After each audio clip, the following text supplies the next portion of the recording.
अस्सलामु अलैकुम रहमतुल्लाहि व बरकातुहू। बिस्मिल्लाहिर्रहमानिर्रहीम।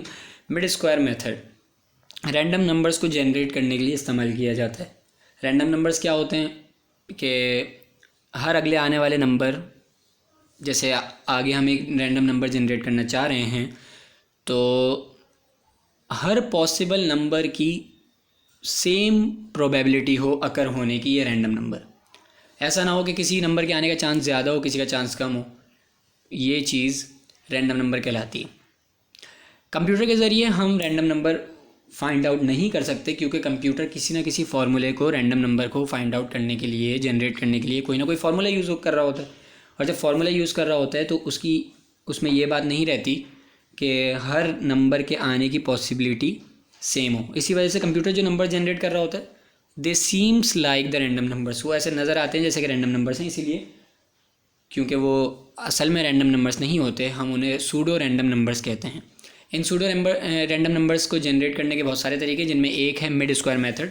बहुत इजी तरीका है, इसको अभी डिस्कस करेंगे। इसमें आई एज अ इंडेक्स इस्तेमाल होता है। इसमें जेड आई सीड के तौर पे इस्तेमाल होता है। You I is the ith random number, जैसे फर्स्ट रैंडम नंबर आएगा पहले, फिर सेकंड, फिर थर्ड। जेड आई जो है फर्स्ट सीड होगी, फिर सेकंड, फिर थर्ड, एंड सो ऑन। और क्योंकि ये मिड स्क्वायर मेथड है, इसी वजह से जेड आई स्क्वायर निकालते हैं हम इसमें, इस वजह से इसका नाम mid square method. Okay, index zero से आगे बढ़ते जाएंगे जितने भी रैंडम नंबर्स आप कैलकुलेट करना चाहते हैं। अभी मैं 5 की एग्जांपल दे देता हूँ। Z I is the seed. सबसे पहले कोई भी वैल्यू हम सीड के तौर पे कंसिडर कर लेते हैं।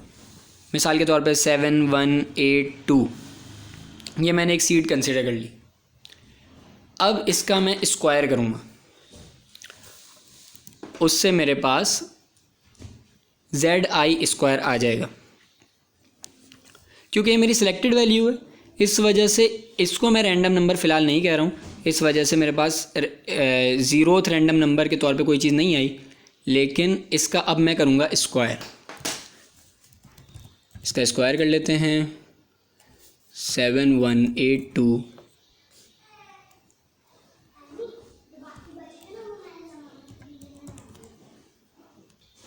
इसके स्क्वायर के तौर पे मेरे पास वैल्यू आ गई है 5 1 5 8 1, 5 1 5 8 1 1 2 4 1 2 4। ओके, अच्छा, इसके दरमियान से, क्योंकि मिड स्क्वायर मेथड है, स्क्वायर का मतलब समझ में आ गया कि इसमें स्क्वायर कैलकुलेट किया जाता है। मिड का मतलब ये है कि जो भी स्क्वायर्ड वैल्यू जनरेट होती है उसके मिडिल डिजिट्स हम उठा लेते हैं। बिलफर्ज यहाँ पे 1 2 3 4 5 6 7 8 डिजिट्स हमारे पास आए हैं आंसर के अंदर, तो इसमें से मिडिल 4 डिजिट्स हम उठा लेंगे। 5 और 1, इस तरफ हम 5 और 1 को छोड़ देते हैं, इस तरफ 2 और 4 को छोड़ देते हैं। मिडिल में मेरे पास आ गया 5 8 1 1।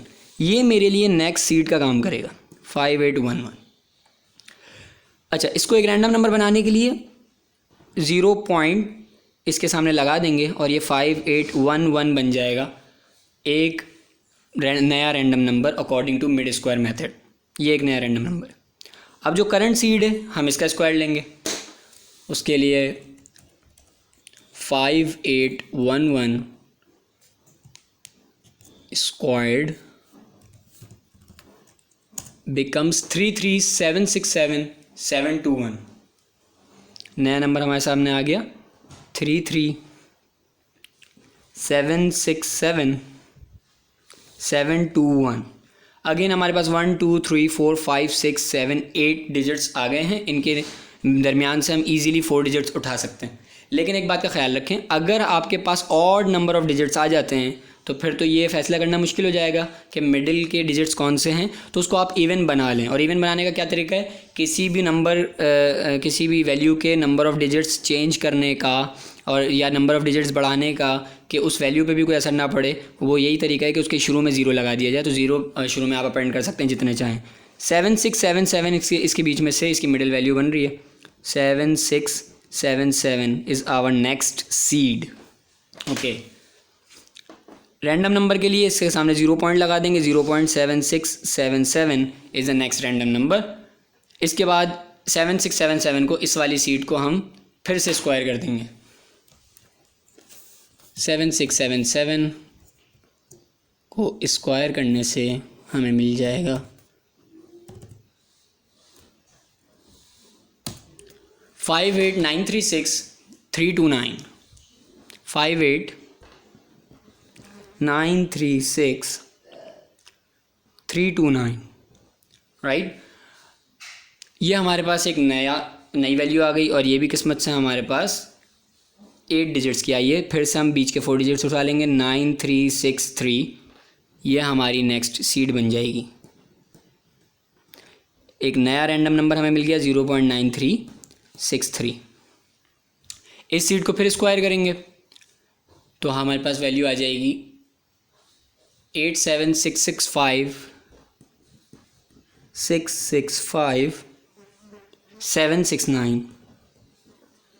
ये नई वैल्यू आ गई। ये भी 8 डिजिट्स की है, इसके दरमियान से 6657 उठा लिया तो ये नेक्स्ट सीड बन गई 6657।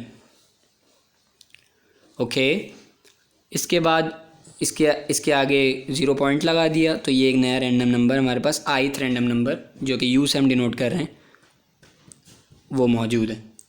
6657 को स्क्वायर करने के बाद, इस वाली सीट को स्क्वायर करने के बाद हमें मिल जाएगा नंबर 44315,649। इसके दरमियान से फिर से 4 डिजिट्स हमने उठा लिए 3156। ये हमारी नेक्स्ट सीट बन गई 3156। इसके शुरू में 0.3156 कर दिया तो ये हमारा नेक्स्ट रैंडम नंबर बन गया। सिमिलरली इसी सीट की हम फिर स्क्वायर लेंगे तो हमारे पास आएगी 9960,336। अब ये वो वाली पॉसिबिलिटी आ गई जिसके अंदर हमारे पास 1 2 3 4 5 6 7 नंबर्स हैं। 7 का हम मिडिल नहीं उठा सकते क्योंकि ये ऑड नंबर्स हैं। अगर हम ये वाले 4 उठाते हैं तो यहाँ पे 2 और यहाँ पे 1 बचेगा, और अगर 9603 उठाते हैं तो यहाँ पे 36 बच जाएगा और यहाँ पे एक 9 बच जाएगा। तो फिर इसका आसानी से नहीं हो पाएगा, इस वजह से एक 0 अपेंड करके इसको 8 डिजिट का बना दिया। उसके बाद यहाँ पे 09 को छोड़ा, यहाँ पे 3 और 6 को छोड़ा तो 9603 हमारी मिडिल आ गई। इसी तरह से ये जितने रैंडम नंबर्स आपको जनरेट करने हो आप इसको ऐसे यूज़ कर सकते हैं। हमारे पास रैंडम नंबर्स आ रहे हैं 0.5811, 0.7677, ये सारे हमारे पास रैंडम नंबर जनरेट होकर आ रहे हैं मिड स्क्वायर मेथड के थ्रू। अच्छा, अब एक बात याद रहे जो मैंने पहले की थी कि ये सूडो रैंडम नंबर्स हैं क्योंकि फार्मूले के ज़रिए हो रहे हैं, और फार्मूला जब पहली वैल्यू ही हमने निकाली थी उसी वक्त जो है प्रोबेबिलिटी सेट हो गई थी कि अब इन नंबर्स की ज़्यादा प्रोबेबिलिटी है आने की, और जब दूसरा आया तो तीसरे की प्रोबेबिलिटी बहुत ज़्यादा हो गई। तभी ये रैंडम नंबर्स नहीं कहलाते, ये सूडो रैंडम नंबर्स कहलाते हैं। लेकिन ये इस्तेमाल इस वजह से हो सकते हैं कि कंप्यूटर इनको जनरेट करता है तो हमें देखने में ऐसा लगता है बिल्कुल रैंडम नंबर्स ही हैं। Thank you very much.